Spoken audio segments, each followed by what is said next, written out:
Hello friend, this is Ajay और आज हम लोग सीडीपी से टॉप 30 क्वेश्चन को अटेम्प्ट करने वाले हैं। तो वीडियो को मिस नहीं करना है। एक एक क्वेश्चन आपके लिए काफ़ी इंपॉर्टेंट होने वाला है। काफ़ी सेलेक्टिव क्वेश्चन है, एग्जाम पॉइंट ऑफ व्यू से काफ़ी ये क्वेश्चन आपके लिए इंपॉर्टेंट रहने वाला है। चलिए पहला क्वेश्चन हम लोग देखते हैं। पहला क्वेश्चन है, यद्यपि विकास के क्षेत्र कुछ पहलुओं में एक दूसरे के साथ ओवरलैप होते हैं, फिर भी विकास के निम्नलिखित में से कौन सा क्षेत्र विशेष रूप से स्वयं और दूसरों के बारे में भावनाओं की प्रगति का अध्ययन करने का प्रयास करता है? ऑप्शन नंबर ए है नैतिक विकास, ऑप्शन नंबर बी भाषा विकास, ऑप्शन नंबर सी शारीरिक विकास, ऑप्शन नंबर डी है भावनात्मक विकास। And you have 4 option and you have 5 second to answer it. Okay, चलिए ऑप्शन नंबर यहां पर डी सही है, भावनात्मक विकास। ठीक है ना?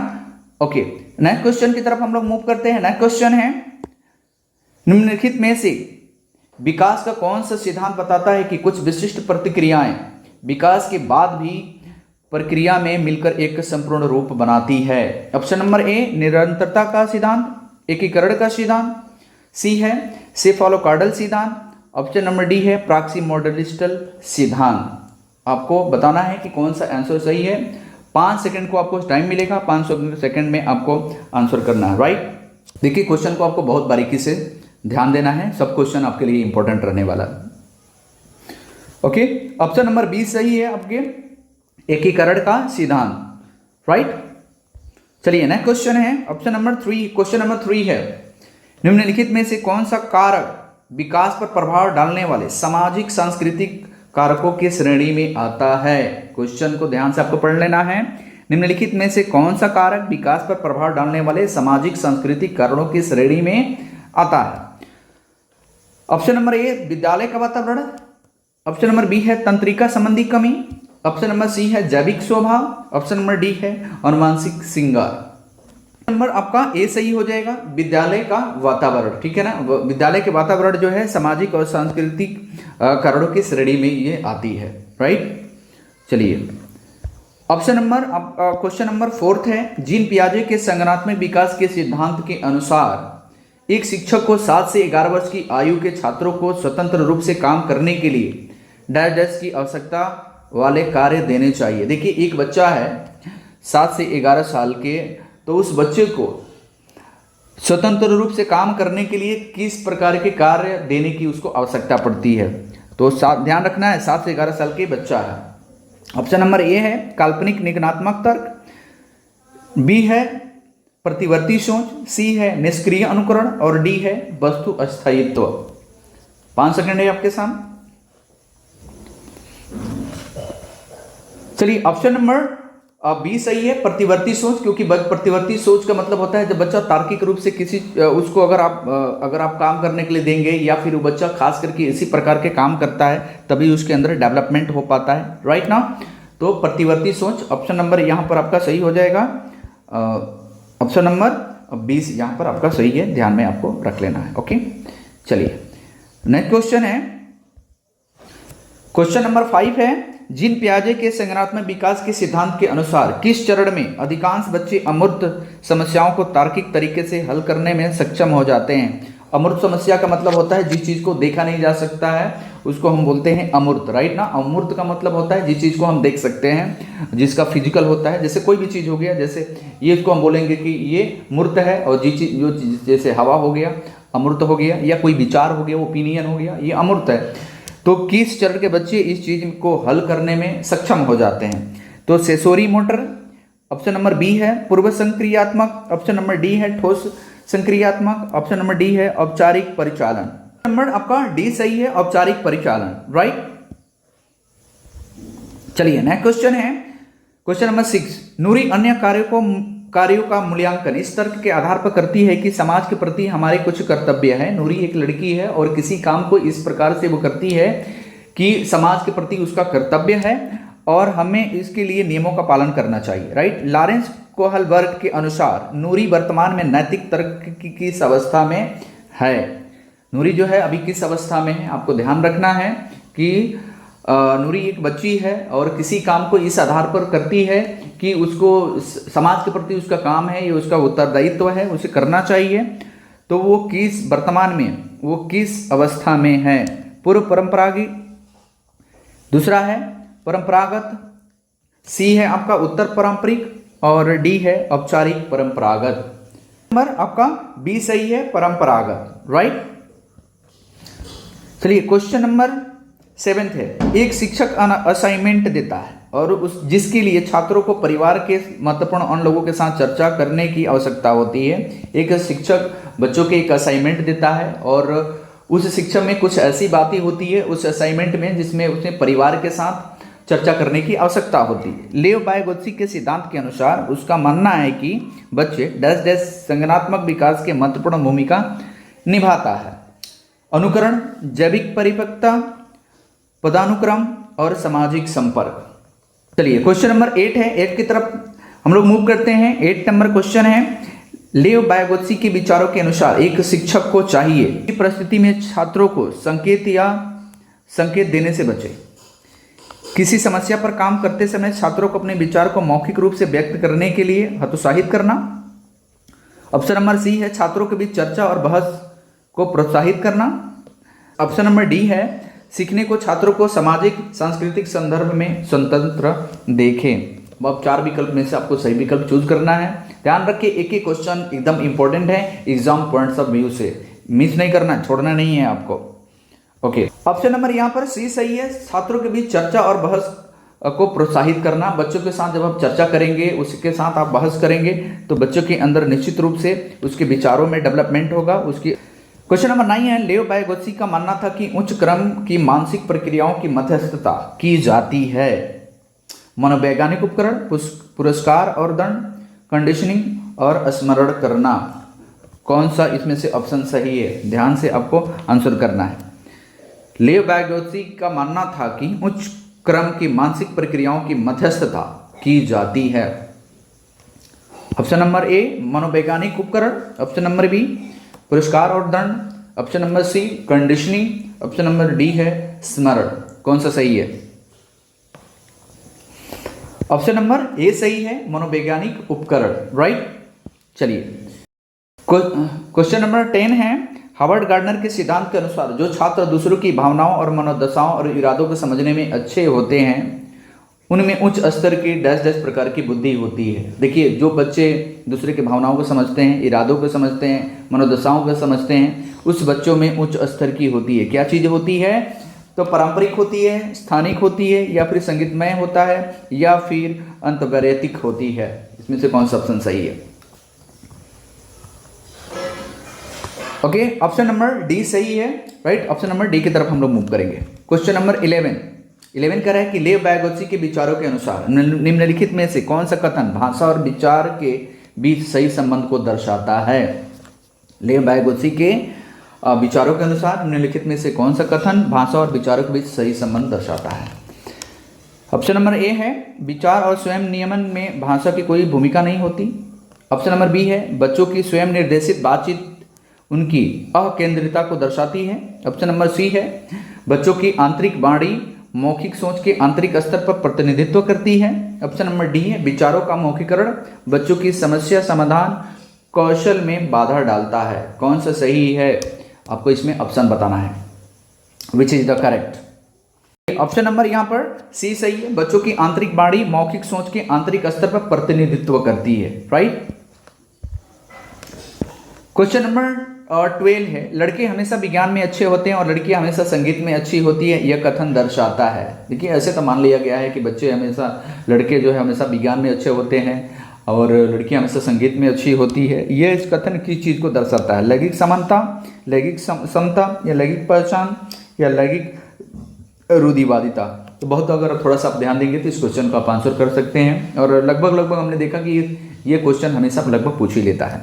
चलिए क्वेश्चन नंबर 12 का ऑप्शन नंबर आपका डी सही हो जाएगा, लैंगिक रूढ़िवादिता हो जाएगा। ऐसा मान लिया गया है कि अगर जहाँ पर कमजोरी की बात होती है वहाँ पर हमेशा लड़कियाँ होती है, जबकि ऐसा चीज़ें नहीं है। अरे, दोनों लोगों को प्रॉब्लम होता है, चाहे लड़का हो चाहे लड़की हो, लेकिन ये क्या है? लैंगिक रूढ़िवादिता को दर्शाता है, राइट।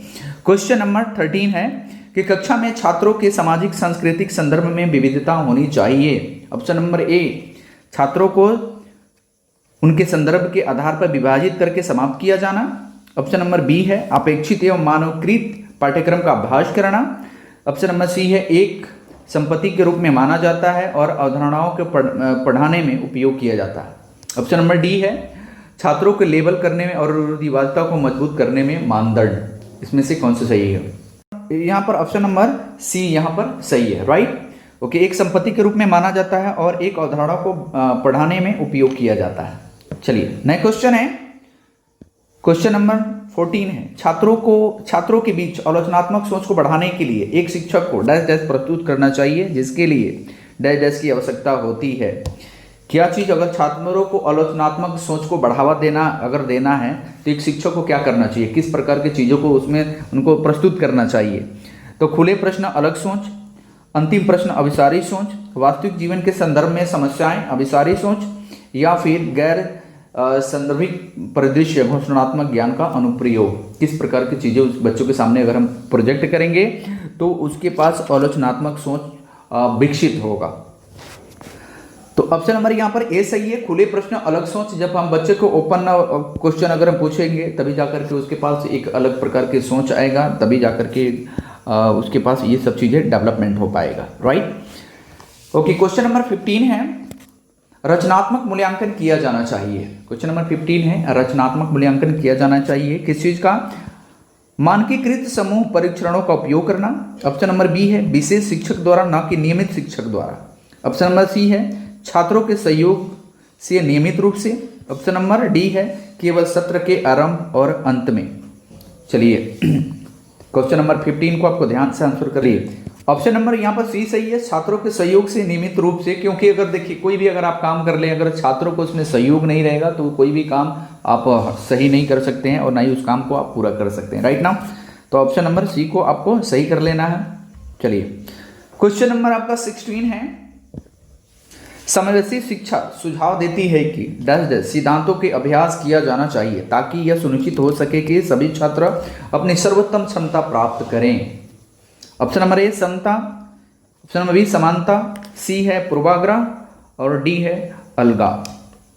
आपको ध्यान से आंसर करना है क्वेश्चन नंबर 16। चलिए यहाँ पर ऑप्शन नंबर ए सही है, आपको याद रख लेना है। समावेशी शिक्षा सुझाव देती है कि समता के सिद्धांतों का अभ्यास किया जाना चाहिए ताकि यह सुनिश्चित हो सके कि सभी छात्र अपनी सर्वोत्तम क्षमता प्राप्त करें। ओके, क्वेश्चन नंबर 17 है डिस्प्रेक्सिया का सीधा संबंध निम्नलिखित कठिनाइयों में से है। देखिए कई प्रकार के विकार हैं, डिजीज हैं जिसको बोल सकते हैं, डिस्प्रेक्सिया हो गया, डिस्कैल्कुलिया हो गया और लगभग 5-6 है, राइट। तो इस सब जब विकार जब होते हैं बच्चों में तो किस प्रकार की उसको कठिनाई होती है आपको ध्यान में रखना है, राइट। पहला है पाठवाचन, पढ़ने में उसको दिक्कत होती है अगर इस प्रकार का डिजीज होता है, या फिर तथ्यों को याद करने में, शरीर के अंगों का शारीरिक इच्छाओं को हेर फेर करने में किस प्रकार के प्रॉब्लम क्रिएट होता है। तो ऑप्शन नंबर आपका सी सही है। ये कैसे? क्वेश्चन नंबर 18 है, क्वेश्चन नंबर 18 कह रहा है कि सभी छात्रों का समावेश सुनिश्चित करने के लिए कक्षा में सूचना के प्रतिनिधित्व कई तरीकों का अभ्यास किया जाना चाहिए। कारण उसका क्या है? समावेशन की अवधारणा में अधिगम की अक्षमता वाले बच्चे शामिल हैं लेकिन भावनात्मक कठिनाई वाले बच्चे शामिल नहीं हैं।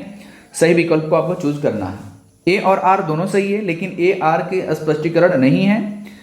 सी है सही है, ए सही है लेकिन आर गलत है, और डी कह रहा है कि ए और आर दोनों गलत है। ध्यान से आपको आंसर करना है, राइट।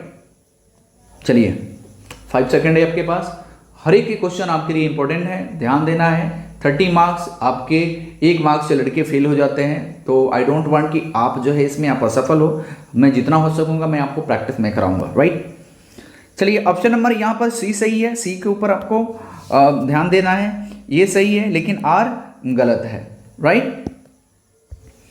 चलिए क्वेश्चन नंबर आपका 19 है, जबकि ऑटिज्म की स्थिति काफ़ी भिन्न होती है फिर भी ऑटिज्म से पीड़ित छात्र अक्सर इसमें अच्छे होते हैं। ऑटिज्म एक काइंड ऑफ डिजीज होते हैं लेकिन वो बच्चे, जिस बच्चे में ये विकार होता है, जिस बच्चे में ये प्रॉब्लम होते हैं, तो बच्चे किस चीज़ में अच्छे होते हैं? लंबे समय तक आंखों का संपर्क बनाए रखना, दूसरा है अजनबियों से संवाद करना, और तीसरा है अपने दिनचर्या में बार बार बदलाव के साथ समायोजन करना, या फिर व्यापक तथ्यात्मक जानकारी को बनाए रखना। ध्यान रख लेना है आपको किस चीज़ में कौन सा ऑप्शन सही है। ऑप्शन नंबर आपका डी सही है। व्यापक तथ्यात्मक जानकारी को बनाए रखने में ये बच्चे बहुत अच्छे होते हैं। बाकी चीज़ में भले से उतना अच्छे हो या ना हो, लेकिन इस चीज़ में बच्चे अच्छे होते हैं। क्वेश्चन नंबर 20 है, रचनात्मक बच्चों की एक पहचान वाली विशेषता होती है। जो रचनात्मक जो बच्चे होते हैं उस बच्चे में की पहचान क्या होती है? वे मानदंडों के अनुरूप होते हैं, जो चीज़ आप बना दीजिए उसी के अनुरूप काम करते हैं, या फिर वे दूसरों को नकल करना पसंद करते हैं, या फिर वो अपनी सोच में स्वतंत्र होते हैं। ऑप्शन नंबर डी कह रहा है कि उनका ध्यान केंद्रित करने का कम समय होता है। कौन सा ऑप्शन इसमें से सही है? चलिए ऑप्शन नंबर यहाँ पर सी सही है। वे अपनी सोच में स्वतंत्र होते हैं, अपनी सोच में एकदम बिल्कुल स्वतंत्र होते हैं, तभी तो वो बच्चे रचनात्मक आए होंगे। जो मन में आएगा वो बच्चे करेंगे, और इसीलिए वो क्रिएटिव होते हैं वो बच्चे, राइट ना। तो ऑप्शन नंबर सी सही है। सी के ऊपर आपको माइंड को कंसंट्रेट करना है। 21 है, बच्चों के सामने विचार प्रस्तुत करने का सही क्रम डैश डैश से डैश डैश तक है। बच्चों के सामने अगर कोई विचार आप प्रकट कर रहे हैं, कोई चीज़ें अगर बता रहे हैं, या कोई चीज़ें आप समझा रहे हैं, तो उसका सही क्रम क्या होना चाहिए? जटिल से सरल होना चाहिए, सामान्य से विशिष्ट होना चाहिए, अमूर्त से ठोस होना चाहिए, संकेती से प्रतिकारात्मक होना चाहिए। कौन सी इसमें से क्या चीज़ होनी चाहिए? तो ध्यान देना है आपको। अगर बच्चों को कोई चीज़ समझा रहे हैं तो उसका सही क्रम क्या होना चाहिए? तो ऑप्शन नंबर यहाँ पर बी सही है। सामान्य से एकदम बिल्कुल विशिष्ट होना चाहिए। बच्चों को कोई भी चीज़ अगर आप समझा रहे हैं तो पहले सामान्य चीज़ें समझाएं, और उसके बाद से आप विशिष्ट की तरफ बढ़ेंगे, तब बच्चों को सही तरीक़ा से समझ में आएगा। पहले ही अगर आप उसको जटिल समझाने लगेंगे तो बच्चा पहले ही उस चीज़ को नहीं समझ पाएगा, फिर वो चीज़ को पसंद नहीं करेगा, राइट ना। तो ऑप्शन नंबर बी को आपको क्लिक कर लेना है। चलिए क्वेश्चन नंबर 22 है, एक शिक्षक छात्रों द्वारा निर्मित ज्ञान को समझ और स्मृति को गहरा करना चाहता है। निम्नलिखित में से कौन सी रणनीति इस उद्देश्य के लिए प्रभावी नहीं होगी? रूपक का निर्माण करना, नई समस्याओं पर जानकारी लागू करना, और अवधारणाओं के बीच संबंध के क्रियान्वयन करना। ऑप्शन नंबर डी कह रहा है अप्रासंगिक जानकारी को प्रासंगिक जानकारी के साथ मिलाना।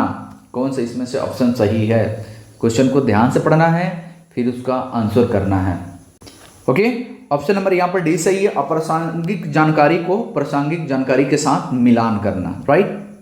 क्वेश्चन नंबर 23 है, एक शिक्षक को छात्रों को अपनी स्वयं की सोच प्रक्रियाओं और सीखने के तरीकों के बारे में सोचने के लिए प्रोत्साहित करना चाहिए। उसका कारण क्या है?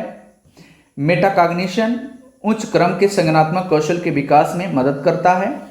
सही विकल्प क्या है? आपको चुनना है। ए और आर दोनों सही है। आर ए का सही स्पष्टीकरण है। ऑप्शन नंबर बी कह रहा है कि ए और आर दोनों सही है, लेकिन ए आर का स्पष्टीकरण नहीं है। क्वेश्चन नंबर सी है, ए सही है लेकिन आर गलत है। ऑप्शन नंबर डी है ए और आर दोनों गलत है। सही आपको पढ़ना है, पढ़िए, उसके बाद सब आंसर करिए। यहां पर ऑप्शन नंबर आपका ए सही होगा। ए और आर दोनों सही है। आर ए का सही स्पष्टीकरण है। चलिए क्वेश्चन नंबर 25, कारण हमेशा किसी समस्या के लिए एक से अधिक समाधानों पर विचार करते हैं। देखिए कोई भी अगर आपके पास प्रॉब्लम आ गए हैं और उसके बारे में आप सोच रहे हैं, तो हमेशा कई उसके लिए समाधान आते हैं कि इस प्रकार से काम को नहीं इस प्रकार से किया जाए तो बेहतर हो सकता है। मतलब एक प्रॉब्लम का कई सारे सॉल्यूशन के बारे में आप सोचते हैं, और अक्सर नए नए समाधान लेकर के आते हैं। इसका उदाहरण है भिन्न सोच, अभिसारी सोच, नकारात्मक सोच, तर्कहीन सोच। किस प्रकार के आप सोचते हैं कि आपके पास अच्छे नए नए समाधान आते हैं? कैसा सोच आपके पास होना चाहिए? बहुत इजी क्वेश्चन है, आप बहुत इजी वे में आंसर आप कर सकते हैं। चलिए इसके ऑप्शन होगा, ऑप्शन नंबर ए होगा भिन्न सोच। अलग अलग अगर आप सोचते हैं, अलग अलग पहलुओं से आप सोचते हैं, तो अलग अलग माइंड में आइडिया आएगा, अलग अलग प्रकार से उसके लिए समाधान आएगा, सोल्यूशन आएगा, राइट। तो ऑप्शन नंबर ए सही है। क्वेश्चन नंबर 25 है, सीखने को प्रभावी और सार्थक बनाने के लिए यह महत्वपूर्ण है स्कूल में सीखने और स्कूल के बाहर के जीवन के बीच संबंध स्थापित करना, जो यह सुनिश्चित करे कि सामग्री विस्तृत करे और छात्र उस ज्ञान को रोजमर्रा की जिंदगी में लागू करने का प्रयास न करें। ऑप्शन नंबर सी है, अवधारणाओं को इस तरह से सिखाएं कि विभिन्न और अवधारणाओं के बीच संबंध स्थापित ना हो।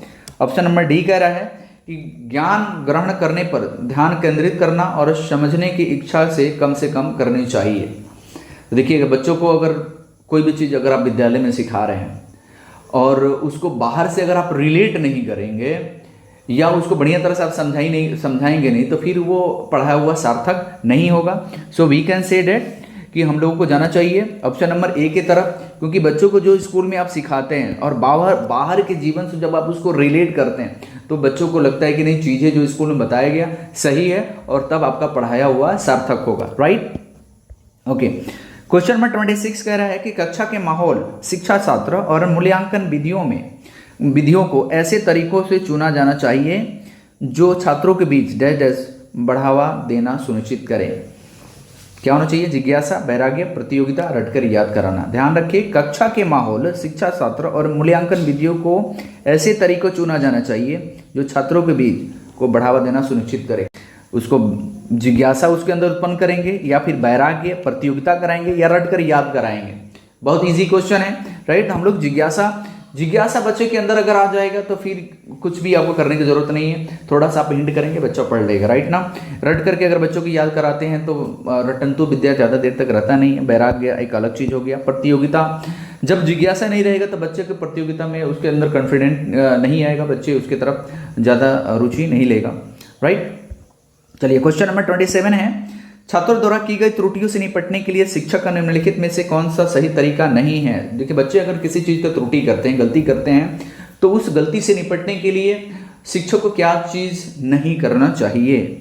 तो त्रुटियों में पैटर्न की खोज करना, त्रुटियों के कारण सिखाने की कमियों को पता लगाना, त्रुटियों को सुधारने के लिए छात्रों को तैयार करना, या फिर छात्रों के बीच चर्चा किए सही उत्तर बताना। चलिए अब थोड़ा सा ध्यान दीजिए, आप उत्तर बहुत इजी वे में आप दे पाएंगे। चलिए ऑप्शन नंबर यहाँ पर डी सही है, छात्रों से बिना चर्चा किए सही उत्तर बताना। जब छात्रों से कोई चीज़ अगर बच्चा अगर गलती करता है और बिना उसको बताए अगर आप सही कर देते हैं कि चलिए ठीक है, तो बच्चा उस चीज़ से सही नहीं कर पाएगा, और ये एक बहुत ही भद्दा चीज़ है, मतलब ये बहुत गलत है, ये चीज़ें नहीं होना चाहिए किसी भी टीचर में। राइट, चलिए क्वेश्चन नंबर 28 है, एक शिक्षक को छात्रों के बीच डैश डैश और डैश डैश को बढ़ावा देना चाहिए। एक शिक्षक को छात्रों में क्या चीज़ के बढ़ावा आपको देना चाहिए। तो ऑप्शन नंबर ए है क्षमता, प्रदर्शन उन्मुख लक्ष्यों का इकाई दृष्टिकोण। ऑप्शन नंबर बी है क्षमता, निपुणता उन्मुख लक्ष्यों का वृद्धिशील दृष्टिकोण। ऑप्शन नंबर सी है क्षमता, विफलता, बचाव लक्ष्यों का इकाई दृष्टिकोण। ऑप्शन नंबर डी है क्षमता, विकासशील दृष्टिकोण और सफलता स्वीकार करने वाले लक्ष्य। इसमें से कौन सा ऑप्शन सही है? तो इसमें से जो आपका ऑप्शन सही होगा ऑप्शन नंबर बी सही है, क्षमता, निपुणता उन्मुख लक्ष्यों का वृद्धिशील दृष्टिकोण, इन सभी चीजों को हम बढ़ावा देंगे। राइट, चलिए क्वेश्चन नंबर 29, भावना और अनुभूति के संदर्भ में निम्नलिखित में से कौन सा सही है। भावना और अनुभूति के संदर्भ में निम्नलिखित में से कौन सा सही है। चलिए ऑप्शन नंबर 29, क्वेश्चन नंबर 29 है, तो ऑप्शन नंबर ए है उच्च तनाव समस्या समाधान कौशल को बढ़ाता है। ऑप्शन नंबर बी है आनंद की भावना चर्चा में सहभागिता को बढ़ाता है। ऑप्शन नंबर सी है उच्च चिंता सूचना के प्रसंस्करण सुधार करती है। और ऑप्शन नंबर डी है बोरियत की भावना और रचनात्मक सोच में सुधार करती है। कौन सा इसमें से सही है। राइट, क्वेश्चन नंबर 29, ध्यान से आपको देखना है, आंसर करना है, नहीं एक ही क्वेश्चन आपके लिए इंपॉर्टेंट है। चलिए ऑप्शन नंबर बी सही है, आनंद की भावना और चर्चा में सहभागिता को बढ़ाती है, ये ऑप्शन नंबर आपका बी सही है। चलिए लास्ट क्वेश्चन है, निम्नलिखित में से कौन प्रभावी समस्या समाधान कौशल के विकास में योगदान देता है। ऑप्शन नंबर ए अभिसारी सोच, ऑप्शन नंबर सेकेंड है आपका निमोनिक्स, उसके बाद से ऑप्शन नंबर डी है समझ, और उसके बाद से निष्क्रिय अनुकरण। 4 ऑप्शन है आपके पास और इसका मैं आंसर नहीं बता रहा हूँ, आपको इसको आंसर करना है और आप देखिए कि आपको ये क्वेश्चन आ रहा है कि नहीं। नेक्स्ट वीडियो में इसका मैं सोल्यूशन बताऊंगा। एक एक क्वेश्चन को हम लोग प्रैक्टिस करने वाले हैं, टॉप क्वेश्चन को यहाँ पर मैं प्रैक्टिस कराने वाला हूँ।